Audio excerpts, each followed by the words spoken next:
안녕하세요. 오리엔테이션 강의를 맡은 이정혜 변호사입니다. 제가 오늘 여러분들에게 소개를 시켜드리고 강의를 할 부분은 독일의 노동법과 외국인법입니다. 이전에도 한번 오리엔테이션 강의를 해드렸는데요. 그 이후 변경된 부분도 많고요.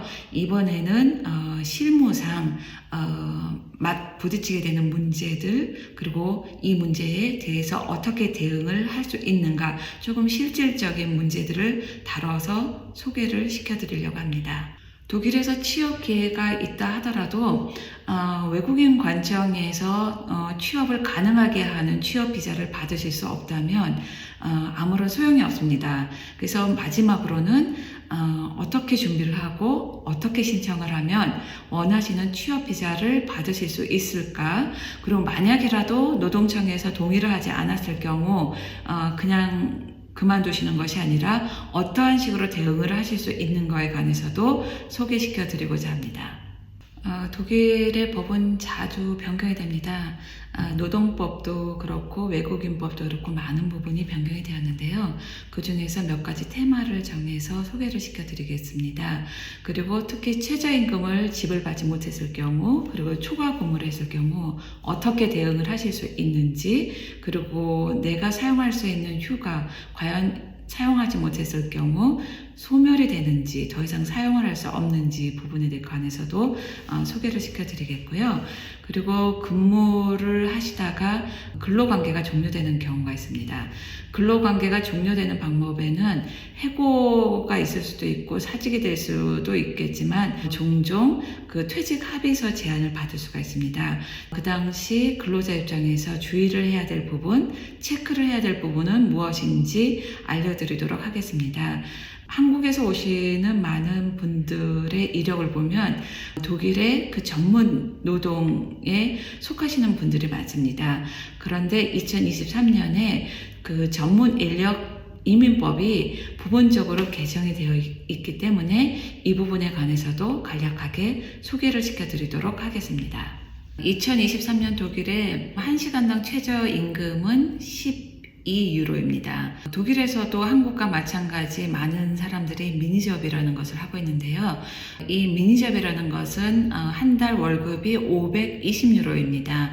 이 미니접은 제가 볼 때 한국에서 그 알바와 같은 의미로 생각을 하시면 되겠는데요.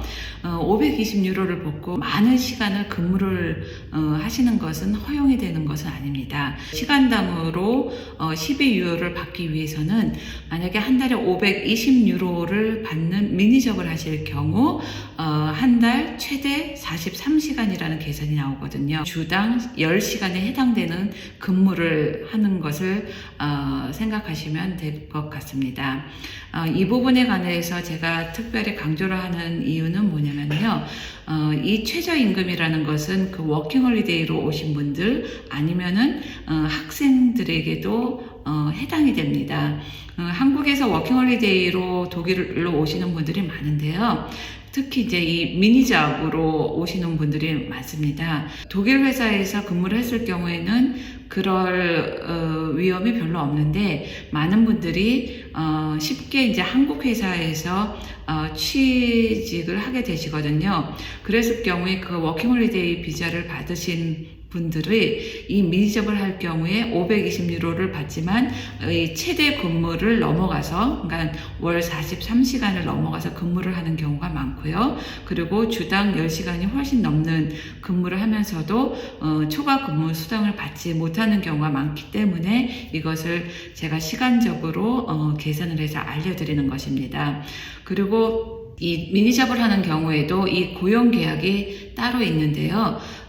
대부분의 사람들이 고용주하고 구두상으로 합의를 하는 경우가 많이 있는 것 같습니다. 하지만 이 구두상의 합의는 만약에라도 이 최저임금을 준수하지 않았을 경우에는 허용되지 않는 것입니다. 다음 최저임금 인상은 2024년으로 예상되어지고 있습니다. 2022년 8월 1일부터 고용관계에 적용되는 주요한 조건을 입증하는 법률이 시행이 되었습니다. 이 부분이 중요한 이유는 무엇이냐면요.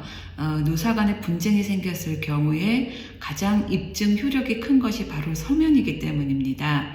그래서 고용주가 그 계약의 그 필수 조건이 되는 부분을 서면으로 명시를 해야 된다라는 요건이 규정된 법률이 바로 이 법입니다. 물론 이러한 내용들이 모두 고용계약에 항상 명시가 되어질 필요가 있는 것은 아닙니다.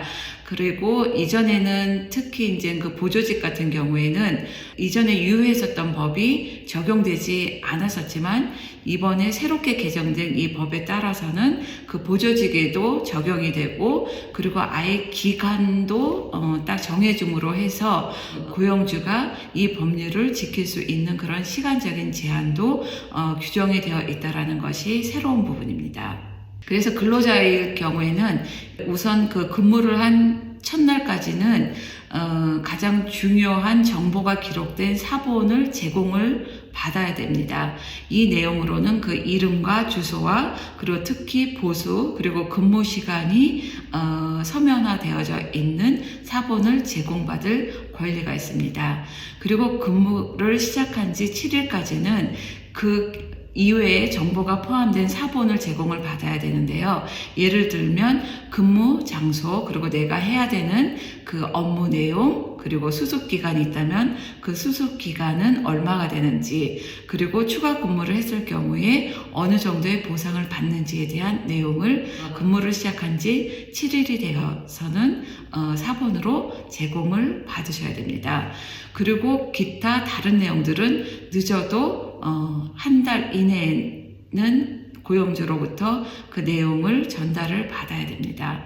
만약에라도 고용 관계가 변경이 되었다라고 했을 경우에도 변경이 되기 바로 전날까지는 그 변경된 내용을 서면으로 받으셔야 됩니다.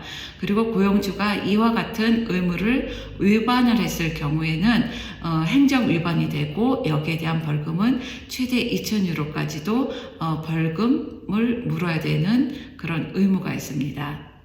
그리고 2022년 8월 1일을 기준으로 다음 고용 조건을 추가로 서면으로 기록을 하게끔 되어져 있습니다. 기간제 고용 관계의 경우에는 종료일이 서면으로 명시가 되어져 있어야 됩니다. 독일에서의 기간제 계약은 항상 허용이 되는 것은 아니고요. 만약에라도 특정한 이유가 없을 경우에는 최대 2년까지 허용이 됩니다. 그래서 이러한 기간제 고용 계약을 체결했을 경우에는 그 종료일을 서면으로 명시화하게끔 되어 있습니다. 그리고 코로나 이후에 많은 분들이 그 홈오피스를 하고 계시는데요. 근무지를 만약에 합의에 의해서 선택할 수 있게끔 가능하게 합의를 하실 수 있다면 이 부분도 서면화 되게끔 되어져 있습니다. 그리고 수습기간은 보통 있는데요. 이 수습기간도 명확하게 어느 정도의 수습기간이 합의가 되어져 있는지 서면화 되어져 있습니다. 근로자 입장에서는 어느 정도의 월급을 언제 받을 수 있는가가 아주 중요한 부분이기 때문에 이 보수를 구성하는 요소들, 특히 초과 근무 수당이라든가 상여금, 그리고 수당, 보험료, 그리고 기타 이제 특별 수당 부분도 명시를 하게끔 되어져 있습니다. 그리고 그 금액과 더불어서 그 지급 기한 그리고 그 지급 방법도 명시가 되어져 있어야 됩니다. 그리고 휴식 시간과 관련되어 있어서도 보통 6시간에서부터 9시간까지 근무를 할 경우에는 적어도 30분간의 휴식이 취해져야 되고 그리고 9시간을 넘었을 경우에는 최소한 45분의 그 휴식 시간이 필요로 됩니다. 근데 특정한 시간에 휴식을 해야 된다라는 그런 합의가 이루어졌을 경우에는 이 부분이 서면화 되어져 있어야 됩니다. 만약에 이 교대 근무가 합의로서 이루어졌을 경우에도 언제 이 교대가 이루어져야 되는지 사전에 알아야 되기 때문에 그 교대 시스템이라든가 아니면 교대 리듬 그리고 교대 변경 요건들이 서면화 되어져 있어야 됩니다. 그리고 시간제 기간제법에 의하면은 그 대기 근로라는 그 근로 형태가 나오는데요. 이 대기 근무를 하시는 분들 같은 경우에는 적어도 그 최소 그 보수 시간, 근무하는 그 수행 기간 및 근로 시간의 그 통보 기한과 같은 그런 중요한 내용들이 서면화 되어져 있어야 됩니다. 그리고 추가 근무에 관해서도 기록이 남겨져 있어야 되는데요. 이 추가 근무는 물론 법률상 아주 급한 경우에는 서면화되지 않았어도 추가 근무를 할 수 있지만 대부분의 경우에는 그 추가 근무에 관한 그 지시 가능성 그리고 조건이 서면화되어져 있어야지만 근로자는 추가 근무를 할 의무가 생기게 됩니다. 이 부분이 중요한 이유는 뭐냐면요. 이전에는 이것이 명시가 되지 않았을 경우에 근로자 입장에서는 고용주가 추가 근무를 지시했을 경우 이것을 해야 된다라고 생각을 하는 경우가 많았는데요. 사실은 그렇지 않습니다. 이 추가 근무를 해야 될 그 의무는 사실은 그 서면화 되어져 있을 경우에 그때 추가 근무를 할 의무가 발생이 되기 때문입니다. 그리고 교육에 관해서도 그 고용주가 특정한 교육을 제공을 했을 경우에는 교육에 관한 내용도 서면화 되어져 있어야 됩니다. 회사 내 그 연금을 제공을 했을 경우에는 그냥 연금에 대한 혜택만 서면화하는 것이 아니라 구체적으로 그 연금 제공자의 그 이름과 주소가 명시되어져 있어야 됩니다. 그리고 고용 관계에 관해서도 종료 시에는 따라야 될 그 절차, 그리고 특히 최소한으로는 서면으로 이루어진다라는 그런 내용, 그리고 기한, 그리고 부당해고 시에는 그 소송을 언제까지 할 수 있다라는 내용을 서면화해야 됩니다. 결국은 간단하게 말하면 이 고용 관계에 적용되는 그 주요 조건을 입증하는 그런 문서화하는 이 법률로 통해서 그 사전에 그 애매모호하고 그리고 분쟁이 있을 경우 그 근로자에게 불리할 만한 내용들이 서면화됨으로써 그 고용주와 그 근로자의 분쟁이 있을 경우 근로자가 이 부분에 관해서 조금 더 입증하기에 수월해진 그러한 점이 있다고 볼 수 있습니다.